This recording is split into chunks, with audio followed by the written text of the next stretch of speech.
Karthik Deepa serial August 25 இன்னைக்கான எபிசோடுக்கான review தாங்க நம்ம இந்த வீடியோவில் பார்க்க போகிறோம். எபிசோடை ஸ்டார்ட் பண்ணுறதுக்கு முன்னாடி இந்த வீடியோவை மறக்காமல் லைக் பண்ணிக்கோங்க. உங்களுடைய ஒவ்வொரு லைக்ஸும் அடுத்த வீடியோ போடுறதுக்கு எங்களுக்கு கொஞ்சம் இன்ட்ரெஸ்டிங்காகவும் என்கரேஜிங்காகவும் இருக்கும். எபிசோட் எப்படி ஸ்டார்ட் ஆகுதுன்னா, நம்ம தீபாவை காமிக்கிறாங்க. தீபாவை அந்த இறக்கமில்லாத ரவுடிங்க கட்டி போட்டு வச்சுருக்காங்க. இறக்கமில்லாத ரம்யா எங்கே இருக்காங்க? கார்த்திகை கல்யாணம் பண்ணுறதுக்காக கார்த்தியோட கல்யாண மண்டபத்திலேயே ஒரு நார்த் இந்தியன் கேர்ள் மாதிரி முக்காடு போட்டுகிட்டே இருக்காங்க. இன்னொரு பக்கம் ரியா தீபாவோட உருவத்தில் தீபாவோட ரூமில் இருக்காங்க. இன்னொரு பக்கம் நம்ம தீபாவை காமிக்கிறாங்க. அப்போ நம்ம தீபா கெஞ்சுறாங்க அந்த ரவுடிங்க கிட்ட, இங்கே பாருங்கள், தயவு செஞ்சு என்னை விட்டுருங்க. அந்த ரம்யா நல்ல விலை கிடையாது.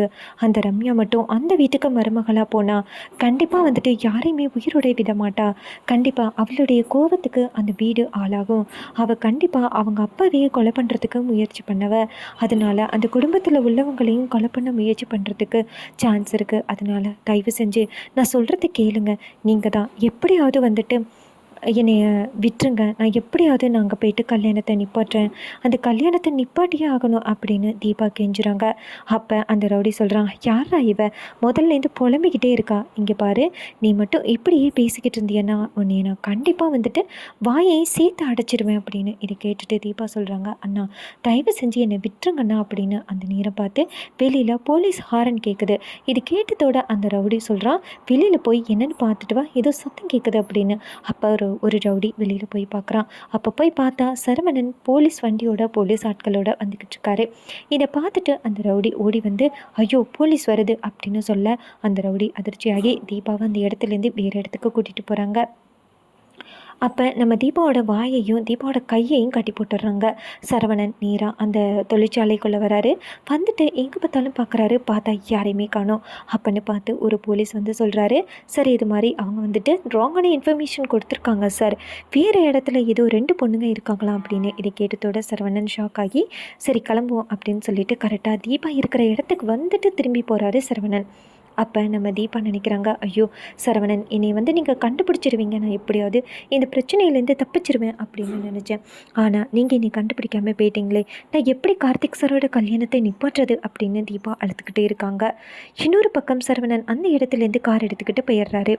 இன்னொரு பக்கம் அந்த ரியாவை காமிக்கிறாங்க. ரியா வந்துட்டு அவங்க ரூமில் இருக்காங்க. அப்போ ரம்யா சொல்கிறாங்க, இங்கே பாரு ரியா, நீ கோவப்படாமல் இருந்தியனா இந்த கல்யாணம் ஆல்மோஸ்ட் முடிஞ்ச மாதிரி தான் அப்படின்னு. அப்போ ரியா சொல்கிறாங்க, அந்த மைதிலியும் மீனாட்சியும் என்னை பார்க்குறது எனக்கு ரொம்ப கோவம் வருது அப்படின்னு. இன்னொரு பக்கம் மேடையில் அபிராமி சொல்கிறாங்க, மீனாட்சி மைதிலி போயிட்டு தீபாவை கூட்டிகிட்டு வாங்க அப்படின்னு. இது கேட்ட மீனாட்சியும் மைதிலியும் நேராக தீபாவோட ரூமுக்கு வந்துட்டு கதவை தட்டுறாங்க. அப்போ தீபா உருவத்தில் இருக்கா ரியா கதவை திறந்து என்ன வேணும் அப்படின்னு கேட்க, அப்போ மைதிலி சொல்கிறாங்க, என்ன வேணும்னு கேட்குறேன், இப்போ கல்யாண கட்டு புடவை கொடுக்க போகிறாங்க, இப்படி பேசுகிற அப்படின்னு. அப்போ தீபா சொல்கிறாங்க, ஓகே சரி அப்படின்னு. அப்போ மீனாட்சி தீபாவோட கையை பிடிக்க, அப்போ தீபா டக்குன்னு கையை உதறிவிட்டு, என்ன கையை பிடிக்கிறீங்க, எனக்கு வர தெரியும் அப்படின்னு. அப்போ மைதிலி சொல்கிறாங்க, அவங்க வயசுக்கு மூத்தவங்க, அவங்கக்கிட்ட போயிட்டு இப்படி வெறுத்து பேசுகிற அப்படின்னு. அப்போ தீபா சொல்கிறாங்க, இல்லை எனக்கு கொஞ்சம் ஸ்ட்ரெஸ்ஸாக இருக்காதான் அப்படின்னு. அப்போ உள்ளார நிற்கிற பொண்ணை பார்த்துட்டு மைதிலி கேட்குறாங்க, அது யார் அப்படின்னு. அப்போ தீபா சொல்கிறாங்க, அவள் என்னுடைய ஃப்ரெண்டு, நார்த் இந்தியன் அப்படின்னு. அப்போ மைதிலி சொல்கிறாங்க, என்ன புது ஃப்ரெண்டாக இருக்கா, என்கிட்ட இது வரைக்கும் அவளை பற்றி எதுவுமே சொன்னதே இல்லை அப்படின்னு. அப்போ தீபா சொல்கிறாங்க, ஏன் எனக்கு நார்த் இந்தியாஸில் எல்லாம் ஃப்ரெண்ட்ஸ் எல்லாம் இருக்கக்கூடாதா, நான் பாட்டு பாடினப்போ எனக்கு பழக்கம் அப்படின்னு. இதை கேட்ட மைதிலியும் சரி ஓகே நீ சீக்கிரம் கிளம்பி வா நான் போகிறேன் அப்படின்னு சொல்லிட்டு அந்த இடத்துலேருந்து கிளம்பி போகிறாங்க. அங்கே போயிட்டு நேராக மீனாட்சி இருந்து அபிராமிட்டு சொல்கிறாங்க, தீபா இன்னும் கொஞ்சம் நேரத்தில் வந்துடுவா அப்படின்னு. அப்போ ரியா சொல்கிறாங்க, இங்கே பாரு தீபா, ரியா தயவு செஞ்சு உன் எமோஷன்ஸை கண்ட்ரோல் பண்ணு அப்படின்னு சொல்ல ரியாவும் சரி அப்படின்னு சொல்லிட்டு நேரம் எடுக்க போகிறாங்க. அங்கே போயிட்டு கொடுத்த புடவையை வாங்கிக்கிறாங்க. வாங்கிக்கிட்டு அபிராமி அருணாச்சலம் காலில் விழுந்து இது மாதிரி ஆனந்த கல்யாணம் பண்ணணும், அப்போ நான் உங்ககிட்ட நல்லபடியாக ஆசீர்வாதம் வாங்குறேன் அப்படின்னு சொல்லிட்டு ரியா அந்த இடத்துலேருந்து கிளம்ப பார்க்குறாங்க. அப்போ அபிராமி சொல்கிறாங்க, தீபா நில்லு கார்த்தி வந்துட்டோம் அப்படின்னு. அப்போ ரியா நினைக்கிறாங்க, ஆகா கார்த்தி வந்தால் நம்ம செமையாக சிக்கிப்போமே, நம்ம எப்படியாவது இந்த இடத்துலேருந்து எஸ்கேப் ஆகணும் அப்படின்ட்டு நேராக அபிராமியை பார்த்து இது மாதிரி எனக்கு தலைவலிக்கிற மாதிரி இருக்குது அப்படின்னு சொல்ல அபிராமி சொல்கிறாங்க, ஓ அப்படியா சரி சரி அப்போ நீ ரூமுக்கு போ அப்படின்னு. தீபா நேராக ரூமுக்கு போகிறாங்க. அங்கே போனதோட நம்ம மீனாட்சியும் மைதிலியும் வராங்க. அப்போ நம்ம மீனாட்சி நேராக தீபாவோட தலையில் கையை வைக்க போக அப்போ ரியா டக்குன்னு மீனாட்சியோட கையை தட்டி விட்டுட்டு ஓங்கி எறிகிறாங்க. இதை பார்த்துட்டு நம்ம மைதிலி ஷாக் ஆகி, தீபா அவங்களுக்கு என்ன வயசு, அவங்க உனக்கு அக்கா மாதிரி உன்னை எப்படி பத்திரமா பார்த்துக்கிட்டாங்க, அப்பையிலேருந்து இப்போ வரைக்கும் அவங்க உனக்கு துணையாக இருக்காங்க, அவங்கள போயிட்டு இப்படி கை நீட்டி அடிக்கிற, கொஞ்சம் கூட உனக்கு இறக்கமே இல்லையா அப்படின்னு சொல்லி பேச, அப்போ நம்ம தீபா சொல்கிறாங்க, இல்லை எனக்கு ரொம்ப ஸ்ட்ரெஸ் ஆகிட்டு அதான் அடிச்சிட்டேன், மற்றபடி நான் உங்களை அடிக்கணும் அப்படிங்கிற நினப்பில் நான் அடிக்கவே இல்லை, தலையில் கை வச்சாங்களா அதான் அடிச்சிட்டேன் அப்படின்னு. அப்போ மைதிலி தீபா கையில் இருக்கிற ரிங்கு இல்லாததை பார்த்துட்டு, எங்கே தீபா கையில் கார்த்தி போட்ட ரிங்கை காணும் அப்படின்னு. அப்போ தீபா சொல்கிறாங்க, நான் தூங்கும் பொழுது கீழே எங்கேயாவது விழுந்திருக்கும், அது மாதிரி வேறு ஏதாவது மோதிரத்தை வாங்கிக்கலாம், இதில் என்ன இருக்குது அப்படின்னு. இது கேட்டுட்டு மைதிலி சொல்கிறாங்க, என்ன தீபா இது, கார்த்தி போட்ட மோதிரம் எனக்கு ரொம்ப பிடிக்கும், அந்த மோதிரத்தை கையிட்டாதீங்கன்னு சொல்லி அவ்வளோ பிரச்சனை பண்ண, ஆனால் இப்போ என்ன எப்படி பேசுகிற அப்படின்னு.